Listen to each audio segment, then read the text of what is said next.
দত্তের বাড়ি, তার মানে প্রকাশ দত্ত হলো আমার বাবা। ভেতরে আসুন। কি হলো, আসুন না। অনেক ধন্যবাদ। এ বাড়ির ভেতরে যাওয়ার মতো রুচি আমার নেই, তাহলে আমার এই ভুলটুকু ভেঙে দেওয়ার জন্য আপনি আমায় ডেকেছিলেন। আপনি জানিয়ে দিতে চেয়েছিলেন যে আপনি প্রকাশ দত্তের মেয়ে, যাদের জন্য আমার বাবা আত্মহত্যা করেছিলেন।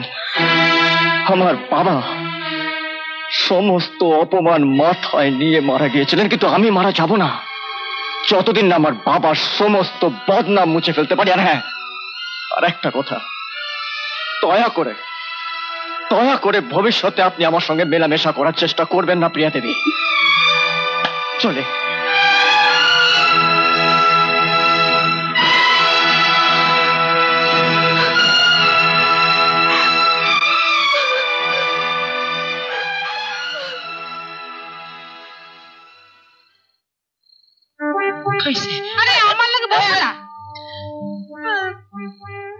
এই তখন থেকে আকাশটাকে দেখতেছি, বুকের মধ্যে ডুকপুকানি করতেছে।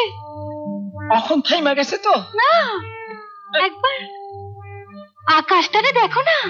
দেখলাম, চাঁদ উঠছে, বুঝছি সুন্দর বাতাস বইতেছে, বুঝছি আমার মনে তুফান উঠতেছে, বুঝছি আমার খুব ভালোবাসা পাইতেছে। তোর তো ভালোবাসা পায় কেন? খিদা পায়, ঘুম পায়, পেট পায়, ভালোবাসা পায় না? না আমার খিদা পাইছে। খিদা পাইছে? আচ্ছা না, গরম পড়োটা আমার হজম হয় না। আমি যা দিই তাই খাইবা। আইসো আইসো, পয়সা পড়ো, নিজে হাতে রাখছি। এত কষ্ট করছিস, বিয়াটা বোধহয় হইব না। কেন? শুভ দৃষ্টি হইব কি কইরা? একটা চক্ষু থাকবো মালদায়, আর একটা চক্ষু থাকবো শিয়ালদায়। বললেই কি চিন্তা কি?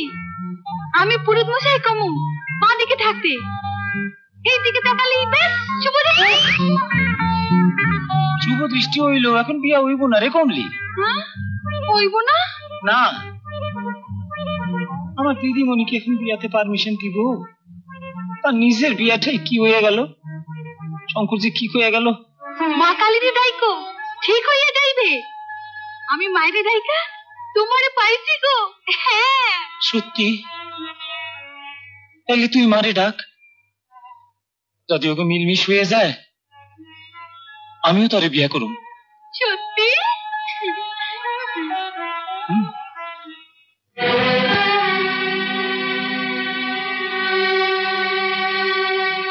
মেয়েটাকে তুই এত কথা বলতে গেলি কেন? ওর কি দোষ? তুমি ওদেরকে চেনো না মা, এটা হচ্ছে ওদের একটা চাল। আমাকে কোন রকমের দুর্বল করে তারপর সে পুরনো বদনামটা নিয়ে আমাকে ওরা খোঁচা দেবে। ওরা আমাকে মাথা তুলে দাঁড়াতে দেবে না মা। মা, তোমার গা তো পুড়ে যাচ্ছে। ও কিছু না। ও কিছু না? হাই টেম্পারেচার, তুমি বলছো কিছু না? আমার এরকম প্রায় হয়, আবার আপনি কমে যায়। আপনি কমে যায়? তোমার প্রায় জ্বর হয়, তুমি আমাকে বলো না। তারপর তোমার কিছু একটা হয়ে গেলে আমার কি হবে? আমি ডাক্তার ডেকে আনছি। ব্যস্ত হোস না, বস বস। এত তাড়াতাড়ি কি আমি মরতে পারি? ওপরে গিয়ে তোর বাবার সঙ্গে আমার দেখা হবে না? তাকে যে আমি কথা দিয়েছি তার বদনাম আমি মুছে দেব। আমার ব্রত শেষ না হওয়া পর্যন্ত আমি মরবো না। আমি মরবো না রে।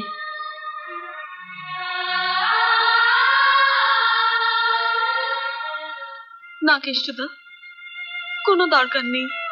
তুমি গেলে তোমাকেও অপমান করবে। করুক, আমার ওইসব নাই। আমি জামু আর ভুলটা ভাঙায় দিন। দিদিমণি, তুমি ওরে ভালোবাসো দেখাই তো আমি জামু। আমি ভালোবাসলেই বা ও কি তার দাম দিল? এইটাই তো আমি দেখতে চাই। জয় মা।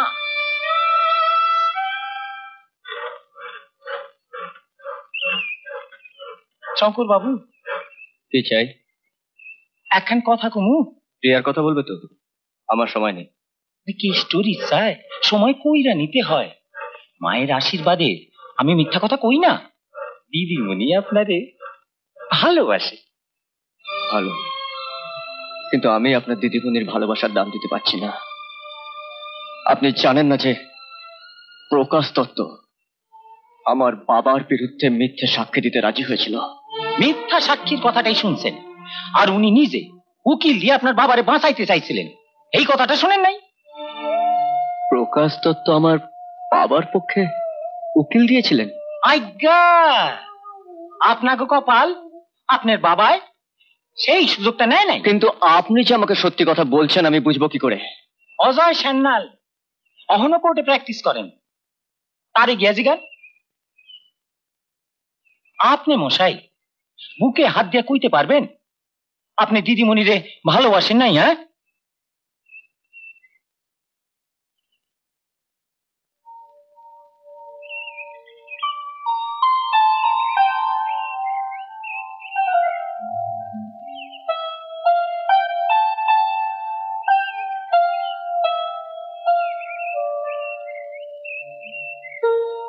প্রিয়া,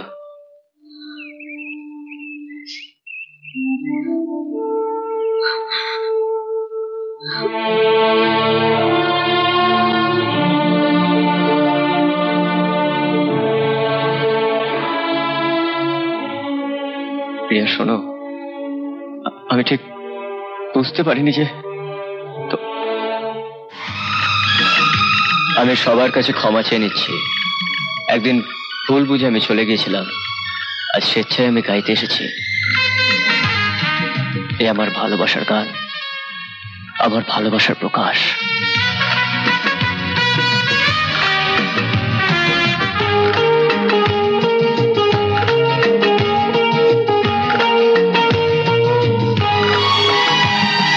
ফুলের যেমন গন্ধ, গানের যেমন ছন্দ, তুমি যে আমার মনে তেমনই আনন্দ।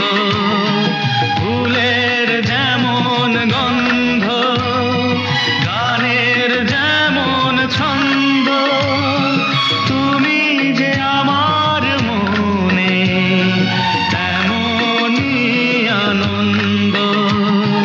আছো তাই খুঁজে পাই অপরূপ এত সুর, মন আজ গান যে গায়।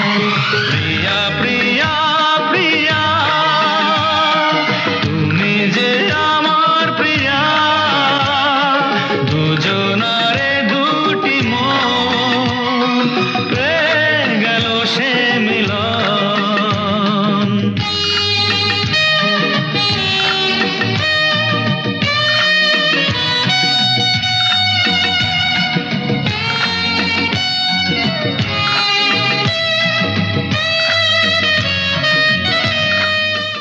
এমন আরো অনেক ভিডিও দেখতে এই চ্যানেলটি সাবস্ক্রাইব করে নিন এবং পাশের বেল আইকনটি প্রেস করে দিন।